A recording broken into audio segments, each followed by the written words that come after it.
जगत गुरु स्वामी रामभद्राचार्य ने भगवान कल्कि के अवतार की तिथि स्पष्ट कर दी है और उनके अनुसार भगवान कल्कि का अवतार वैशाख मास के शुक्ल पक्ष की द्वादशी को दोपहर 12 बजे होगा। आचार्य प्रमोद कृष्णम ने बताया कि ये घोषणा शास्त्रों में वर्णित तथ्यों के आधार पर की गई। ये जानकारी उन लोगों की जिज्ञासा शांत करेगी जो भगवान कल्कि के आगमन का समय जानना चाहते थे।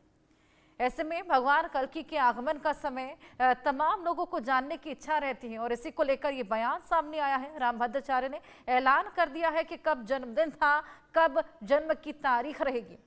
इसी बीच क्या कुछ उन्होंने कहा, आइए आपको सुनवाएं। इस तिथि में भगवान का जन्मदिन मनाना पड़ेगा। वैशाख शुक्ल पक्ष द्वादशी कौन जन्म तिथि है बोलिए मत श्रोताओं, ऊंचे बोलिए। वैशाख शुक्ल पक्ष और द्वादशी, उसी समय अभिजित मुहूर्त में आज की भाषा में 12 बजे दिन में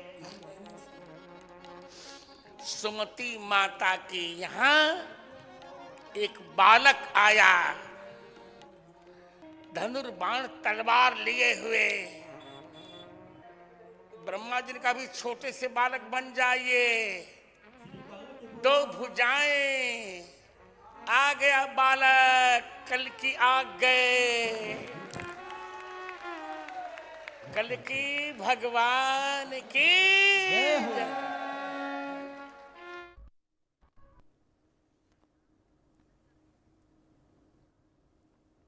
तो यूपी के संभल जिले में आयोजित हो रही कल्कि कथा में चोंडा कंबोह के श्री कल्कि धाम में जगत गुरु रामभद्राचार्य ने भगवान श्री कल्कि के जन्म तिथि का शास्त्रीय उद्घोष किया।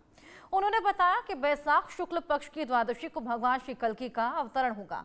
कल्कि पीठाधीश्वर आचार्य प्रमोद कृष्णम ने इस तिथि को मान्यता देते हुए श्री कल्कि धाम में जन्मोत्सव मनाने की घोषणा की है।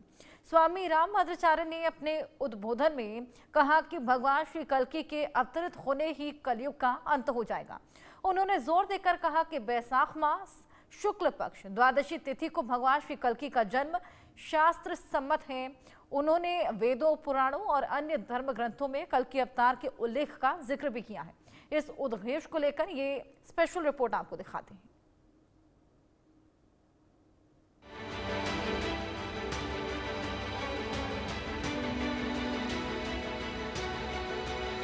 संभल में कल्कि कथा चल रही है और रामभद्राचार्य जी इस कथा को सुनाने के लिए यहाँ पर पहुंचे हैं। कथा को सुनाया जा रहा है। हमारे साथ बात करने के लिए कल्कि पीठाधीश्वर आचार्य प्रमोद कृष्णम जी भी हैं और कल रामभद्राचार्य जी ने यहाँ से एक बड़ी घोषणा की है। आचार्य जी से जानेंगे क्या वो घोषणा है, क्या उसका महत्व है। आचार्य जी कल उन्होंने महत्वपूर्ण घोषणा, देखिए बहुत ही अद्भुत उद्घोषणा है, विलक्षण है और अकल्पनीय है। भारत के लिए नहीं, पूरे विश्व के लिए, पूरे सनातन के लिए भगवान का अवतार इस धरती पे होगा, ये तो पुराणों में लिखा और सबने पढ़ा था। लेकिन श्रीमद् जगत गुरु श्री रामभद्राचार्य जी ने जो कल बात कही है, वो तो एक तरह से ऐसे है जैसे अंधेरे में एकदम सूर्योदय हुआ हो, घोर अंधकार को चीरते हुए। उन्होंने कहा कि जो तिथि श्री कल्कि जयंती के रूप में सरकारों द्वारा छुट्टी की गई है, छुट्टी में की जाती है, वह तिथि ठीक नहीं है। भगवान श्री कल्कि नारायण का अवतार वैशाख मास शुक्ल पक्ष की द्वादशी को दोपहर 12 बजे होगा और उन्होंने उसके साक्ष्य प्रस्तुत किए। ये पुराणों में उद्घोषणा है, ये पुराणों में पहले लिखा हुआ। दूसरा, भारत के प्रधानमंत्री जी ने, भारत के यशस्वी प्रधानमंत्री जी ने, आदरणीय नरेंद्र मोदी जी ने पिछले वर्ष जिस गांव में श्री कल्कि धाम का शिलान्यास किया है, इस गांव का जिक्र, इस गांव का उल्लेख पुराणों में है, ये उन्होंने बताया। और उन्होंने कहा कि ये गांव का उल्लेख है और किस परिप्रेक्ष्य में उल्लेख है कि भगवान कल्कि जिस सुमति नाम की महिला के गर्भ से जन्म लेंगे, अवतार लेंगे, तो माता सुमति का मायका है ये गांव। ये गांव जिस गांव में भारत के प्रधानमंत्री जी ने श्री कल्की धाम का शिलान्यास किया। तो ये जो गांव है इसका नाम कंबोज, वो पुराणों में लिखा हुआ है। उनका कहना है कि बीच में जो ये मुगलिया सल्तनत आई, इन्होंने कंबोज को कंबो कर दिया। यही वो गांव है जहां भगवान कल्की नारायण की माता सुमति माता का जो मायका है। तो ये दो बहुत बड़ी उद्घोषणा है। एक तो श्री कल्की अवतार की तिथि, तो हमने ये फैसला लिया है कि श्री कल्की जयंती, भगवान श्री कल्की के अवतार की अवतरण तिथि का जो उत्सव है वो हम अब वैशाख मास में शुक्ल पक्ष की द्वादशी को मनाया करेंगे। हम उत्तर प्रदेश की सरकार से, उत्तर प्रदेश के माननीय मुख्यमंत्री जी से भी आग्रह करेंगे, क्योंकि श्रीमद जगत गुरु रामभद्राचार्य जी शास्त्र और वेद, पुराण, उपनिषद, दर्शन, उनसे बड़ा विद्वान, धर्म का उनसे बड़ा ज्ञाता इस पृथ्वी पे नहीं है। वो जो बोलते हैं वो शास्त्र बन जाता है, और उन्होंने शास्त्रों में जो वर्णित है उसको अपने मुखारविंद से सनातन धर्म के मानने वाले करोड़ों अनुयायियों का जो भ्रम था वो दूर कर दिया है। चलिए, एक सवाल, कथा का आज तीसरा दिन है और 7 दिन तक ये चलेगी, तो आगे कौन कौन साधु संत और शामिल होने वाले हैं? देश के सभी प्रमुख संतों का समर्थन श्री कल्की कथा को है। विश्व की पहली कल्की कथा हो रही है, वहां हो रही है जहां कल्की धाम का निर्माण हो रहा है ना। कल पूज्यपाद हमारे सुधांशु जी महाराज आए थे, अवधेशानंद जी महाराज आए, अखाड़ा परिषद के राष्ट्रीय अध्यक्ष रविंद्रपुरी जी महाराज आएंगे, कल स्वामी कैलाशानंद जी गिरी जी महाराज आएंगे, है ना। इस सारे देश के संत ब्रह्म ऋषि कुमार स्वामी जी और तमाम संत महात्मा यहाँ पधारेंगे। हजारों संत यहाँ प्रवास कर रहे हैं, मेला लगा हुआ है, कुंभ लगा हुआ है। तो भगवान का अवतार जहाँ होगा वहाँ विश्व की पहली कल्की कथा, वो भी श्रीमद जगत गुरु रामानंदाचार्य स्वामी रामभद्राचार्य जी के मुखारविंद से हो रही है। ये उद्घोषणा उन्होंने की है। तो हम उत्तर प्रदेश की सरकार से, भारत सरकार से निवेदन करेंगे, मांग करेंगे कि श्री कल्की जयंती की जो तिथि है, जो बताई गई है, जिसकी छुट्टी होती है, उसमें संशोधन किया जाए। श्री कल्की भगवान की जो जयंती है, वो श्री कल्की जयंती जो है वो वैशाख मास में शुक्ल पक्ष के द्वादशी को मनाया जाए।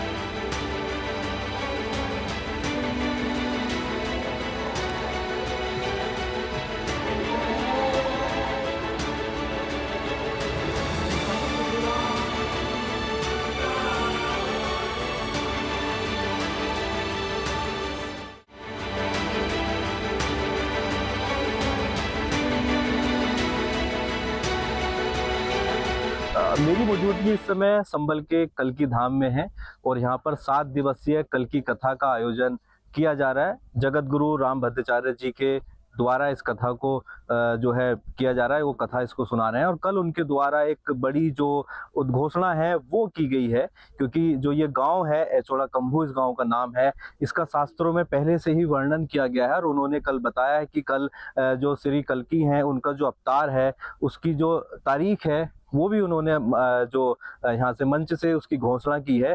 तो हमारे पीछे साधु संत हैं, उनसे हम बात करेंगे कि कल जिस प्रकार से उन्होंने ये उद्घोषणा की है तो उसको लेकर उनका क्या कहना है, और पहली बार क्योंकि संभल जिले में जो ये कथा का आयोजन किया गया है तो कैसा उनको लग रहा है। जी, सबसे पहले आपका नाम? मेरा नाम महामंडलेश्वर स्वामी हरमन दास है। जी, कल जगत गुरु रामभद्राचार्य जी के द्वारा एक बड़ी उद्घोषणा की गई है, उस पर क्या कहेंगे? जो पुराणों में लिखा है और जो सत्य है वही महाराज श्री ने घोषणा की है, इसमें कोई बुराई नहीं है। और ये भी सच है जो श्री रामभद्राचार्य जी ने बोला है। जी, कथा का पहली बार आयोजन किया जा रहा है, तो साधु संत और सनातन प्रेमी जो हैं, कितना उनके भीतर उत्साह देखने को मिल रहा है? श्री कल्की कथा का जैसे प्रथम बार पूरे विश्व में पहली बार श्री कल्की कथा इतने बड़े मंच पर और श्री रामभद्राचार्य जी द्वारा जिसका मुखारबिंद से हमें सुनने को मिल रही है, उसमें पूरे क्षेत्र में भी और क्षेत्र के साथ साथ पूरे भारत में बहुत उत्साह है, पूरे सनातन धर्म में उत्साह है और सब बहुत उत्सुकता से कथा का श्रवण करते हैं। सबकी आस्था श्री कल्की धाम में है। जी, महाराज जी आपका नाम? मेरा नाम स्वामी कल्याण देव। कल जो घोषणा, इस पर क्या आप कहेंगे? देखिए, कल जो हमारे पूज्यपाद श्री रामानंदाचार्य श्री रामभद्राचार्य जी महाराज ने जो घोषणा की थी वो सत्य घोषणा है। अभी तक हमारे देश में जो कल की जयंती मनाई जाती है, कल की जयंती की जो छुट्टी है हमारे पंचांगों के अनुसार, वो गलत है। जो सत्य घोषणा हुई है वो आज इस बहुत बड़े मंच के माध्यम से, और वो भी एक ऐसे दिव्य संत के माध्यम से हुई है कि जिनकी बात को कोई काट नहीं सकता, पूरे विश्व में नहीं काट सकता। ये अपने आप में बड़े सौभाग्य की बात है कि हम सब जो है इस घोषणा को लेकर के बहुत उत्साहित हैं, और हमारा सौभाग्य भी है कि हम ऐसे आयोजन में सेवार्थ हैं। ऐसे ऐसे महासदगुरु आए हुए हैं। देखिए रामभद्राचार्य जगत गुरु, हम देखते थे टीवी पे, देखा उनकी कथा सुनते यूट्यूब वगैरह पे, हमने कभी सोचा ही नहीं था कि वो हमें साक्षात मिलेंगे। बड़ा ही सौभाग्य है, बड़ा ही खुशी का ये पर्व है। हम बहुत खुश होते हैं देख देख के। आज हमारा जो ये गांव है एचोड़ा कम्बो, जब न्यूज़ में इसका नाम आता है, आचार्य श्री प्रमोद कृष्णम जी ने वो कर दिखाया सभी को। इसकी बस इसको यही है, सबसे हमें यही उम्मीद है कि बस इसको हमारा जल्दी से जल्दी विशाल भव्य मंदिर बनने जा रहा है और बन जाए। तो बस यही आता है कि कल की भगवान ने इन पे बड़ी कृपा की है, और इन्होंने संघर्ष भी बड़ा किया है, बड़ा परिश्रम किया है। वो है ना कि देखो, लाखों में किसी एक को चुनते हैं, अंदर की आवाज को सुनते हैं। तू याद कर, फरियाद कर, हरि दौड़े दौड़े आएंगे, वो तुझको गले लगाएंगे। जय श्री कल की बोल, जय श्री कल की, जय श्री कल की बोल, जय श्री कल की भगवान की जय। वो जरूर आएंगे। काफी अच्छा भजन आपने सुनाया। कल रामभद्राचार्य जी के द्वारा एक घोषणा भी की गई गांव के बारे में, उस पर आप क्या कहेंगे? उन्होंने जो घोषणा की है रामभद्राचार्य जी ने, वो बिल्कुल सत्य है, और वो सत्य ही होगी। उस घोषणा से सारे तुम्हारे जितने भी सब लोग हैं, मैंने सुना है न्यूज़ वालों ने सबने सराहना की है। और ऐसे परम गुरु जगत गुरु जब ये घोषणा करते हैं तो सोचो वहाँ के रहने वालों को कितना गौरव होता है, जो कि हमने हमारी सोच से, हमारी उम्मीद से परे है। उनकी घोषणा का सब स्वागत करते हैं, और वो घोषणा जरूर पूरी होने जा रही है। एक अंतिम सवाल, संबल की जो छवि थी अगर देश भर में की जाए तो वो एक दूसरी तरीके की छवि थी, क्योंकि यहाँ पर देखा गया तमाम जो नक्सली कनेक्शन भी देखे जाते थे।